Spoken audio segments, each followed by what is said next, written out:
Welcome to Not Milk Never Milk. Subscribe if you're lactose intolerant. In this video, I will show how to make broth from beef bones.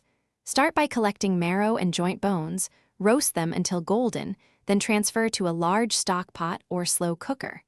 Add cold water to cover bones and include rough vegetables for aromatics. Add 1 tablespoon vinegar, simmer gently for 12 to 24 hours, and skim foam occasionally. Strain, cool, and remove fat for a clear, flavorful broth. In this video, I will show how to make broth from beef bones. Choose a variety of bones to get gelatin and body, then roughly chop carrots, celery, and onions for aromatics. Add 1 or 2 bay leaves and a few peppercorns for subtle spice. Keep salt minimal while cooking to avoid overconcentration, and finish seasoning after reducing to taste.